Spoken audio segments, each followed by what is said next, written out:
अस्सलाम वालेकुम व्यूअर्स, रुच पाकिस्तान का नया एपिसोड लिए मैं हूं आपका मेजबान अब्दुर्रहमान। आइए डिस्कस करते हैं आज की दो इंटरेस्टिंग न्यूज। पाकिस्तान और चाइना ने रेलवे ML1 मंसूबा फास्ट ट्रैक पर शुरू करने के लिए इत्तफाक किया है।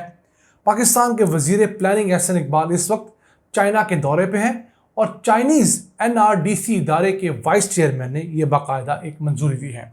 इस अहम खबर को आपसे डिस्कस करेंगे और बताएंगे कि सबसे पहले इस रेलवे ML1 मंसूबे का कौन सा फेज कहां से कहां तक शुरू होने जा रहा है। इसके अलावा आज की दूसरी खबर, वर्ल्ड बैंक ने पंजाब के स्कूल से बाहर 50 लाख बच्चों को स्कूल देने के लिए, स्कूल में सहूलियात देने के लिए 15 करोड़ डॉलर्स यानी 42 अरब रुपए की मंजूरी दी है। एक बड़ी खबर है, इसे प्रोग्राम के दूसरे हिस्से में डिस्कस करेंगे। लेकिन पहले चलते हैं आज की सबसे अहम खबर की तरफ। रेलवे ML मंसूबा जो बहुत अरसे से ताखीर का शिकार था, बिलाखिर पाकिस्तान और चाइना ने इसे फास्ट ट्रैक पर शुरू करने की मंजूरी दी है।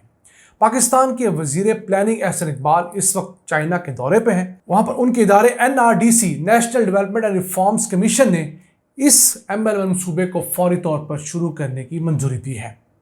अब हुकूमत इसे दो हिस्सों में तकसीम करके गई थी। हुकूमत ने ML1 मंसूबे का फेज़ 1 अलहदा किया है, फेज़ 2 अलहदा, ताकि दो किस्तों में इसकी आसानी से फंडिंग अरेंज हो सके। तो फेज़ 1 के अंदर 3 अरब 30 करोड़ डॉलर्स की लागत से कराची से मुल्तान तक का ट्रैक अपग्रेड होगा, डबल होगा, तमाम उसकी ज़रूरियात पूरी की जाएंगी। 929 किलोमीटर का ये फासला है। अब इस फेज़ 1 के लिए 3 अरब 30 करोड़ डॉलर्स दरकार थे। पाकिस्तान ने चाइना से 2 अरब 80 करोड़ डॉलर्स की डिमांड की थी और कहा था कि 500 मिलियन डॉलर्स हम अपने यहाँ से अरेंज कर लेंगे।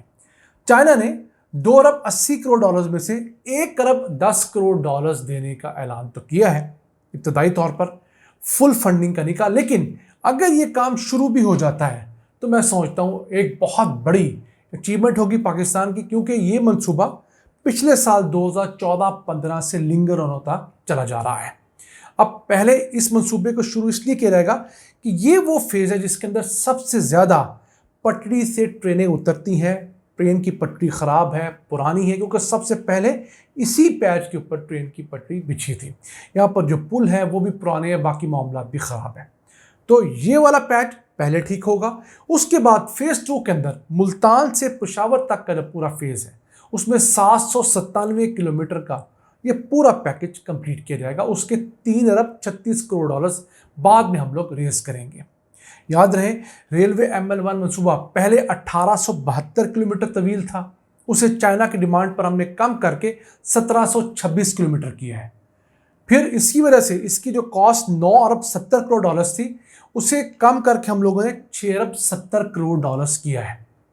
अब इसके अंदर हमने कॉम्प्रोमाइज़ भी किए हैं कि पहले इस ट्रैक के ऊपर जो रेलवे की ट्रेन जो थी वो 160 किलोमीटर फी घंटा के हिसाब से मुसाफिरों को लेकर चलनी थी, अब वो 140 किलोमीटर के हिसाब से चलेगी। क्यों? पहले इसके दोनों तरफ बाड़ लगनी थी, अब वो बाड़ नहीं लगेगी। तो चूंकि बाड़ नहीं है तो लोगों की आम तरफ ज़्यादा रहेगी, उस वजह से प्रॉब्लम्स हैं। फिर बहुत जगह पर अंडर पासिस और ओवरहेड ब्रिजेस बनने थे, वो अब नहीं बन पाएंगे, तो हमें वहाँ पर लोग खड़े करने पड़ेंगे, जैसे नॉर्मल इस वक्त मैंड क्रॉसिंग होती है। ये मसाइल तो हैं, लेकिन चले अगर हमने रेलवे को एक नए दौर में लेकर जाना है तो हमें ये चीज़ें करनी होगी। हुकूमत से मेरी दरख्वास्त है कि एक कोशिश हुकूमत अगर कर ही रही है तो बजाय इसे 160 किलोमीटर फी घंटा की रफ्तार पे करने के, इसे 200 किलोमीटर फी घंटा की रफ्तार पे प्लान करें, क्योंकि ये हम अगले 50 सालों के लिए मंसूबा बना रहे हैं, कुछ 10 सालों के लिए बना रहे हैं। अब चाइना के अंदर ट्रेनें जो है औसतन 300 से 350 किलोमीटर फी घंटा की रफ्तार से चल रही हैं, तो हम चले 200 किलोमीटर की रफ्तार से भी चलेंगे तो फिर भी पेशावर से कराची तक हम 10 घंटे में पहुंच जाएंगे, तो लोगों को बहुत सारी आसानी होगी। फ्रेट की कैरेजेस में बहुत सारे मसाइल कम हो जाएंगे। 8 साल का एक टोटल मंसूबा है दोनों फेजेस का, लेकिन मुझे लगता है कि शायद ये 10 साल ले ही जाए मुकम्मल होने तक। अब इसमें होगा क्या, जब ये ट्रैक अपग्रेड होगा तो फिलहाल इस ट्रैक के ऊपर रोजाना 34 ट्रेनें चल सकती हैं, वो कैपेसिटी बढ़कर 100 ट्रेनें रोजाना हो जाएंगी। फिर इस ट्रैक के ऊपर जो कार्गो की कैपेसिटी है वो बढ़कर 30 मिलियन टन हो जाएगी, जो इस वक्त 10-12 मिलियन टन है। तो समझ लीजिए 2 से 3 गुना इसकी कैपेसिटी बढ़ेगी, सामान की तरसील की, ट्रेनों की, मुसाफिरों की, और जो रफ्तार बढ़ेगी वो तो इसके अलावा है।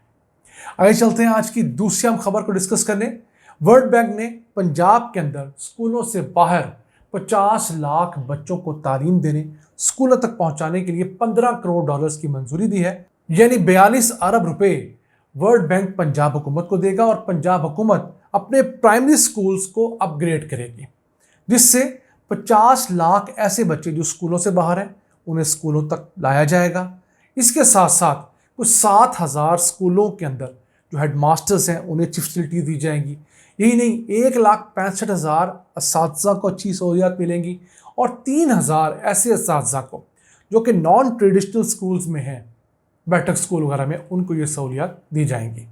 अब पूरे पाकिस्तान में 2 करोड़ 60 लाख बच्चे स्कूलों से बाहर हैं, यानी उनकी उम्रें जो हैं 10 साल तक हैं, उन्हें स्कूल होना चाहिए लेकिन वो तालीम हासिल नहीं कर रहे अपने माशी मसाइल की वजह से, स्कूल दूर होने की वजह से, बाकी मुश्किलात की वजह से।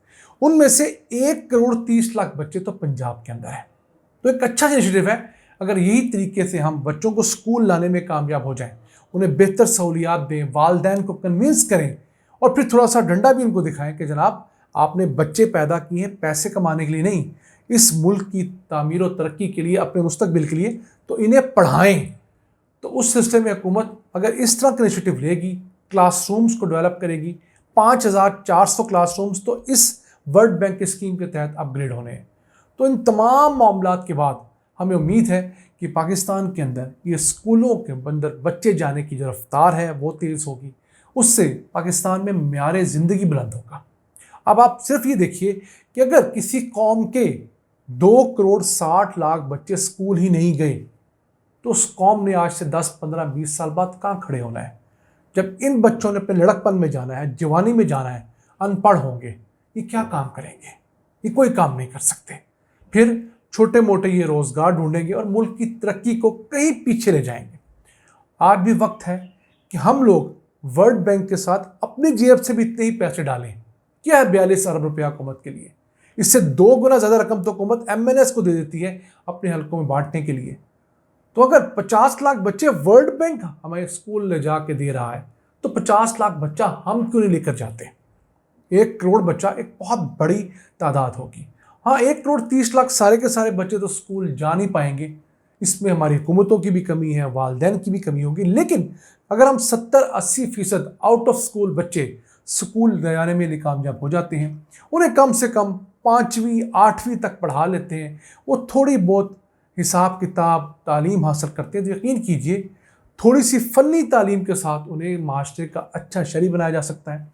पाकिस्तान में वो अच्छे प्रोडक्टिव होंगे, पाकिस्तान से बाहर जाएंगे, ओवरसीज़ जाएंगे, तो वहाँ उन्हें पता होगा लिखना है, पढ़ना कैसे, हिसाब कैसे करना है, साइन कैसे करना है, डॉक्यूमेंट छोटे मोटे कैसे पढ़ने हैं, तो उन्हें बहुत सारी चीज़ें देखने को, समझने को मिलेंगी। अब ये था आज का एपिसोड। हमें उम्मीद आपको पसंद आया होगा। अपनी सजेशन अपनी आरा से में आगाह रखा करें। अपने मेज़बान अब्दुल रहमान को इजाज़त दीजिए। अल्लाह के बाद।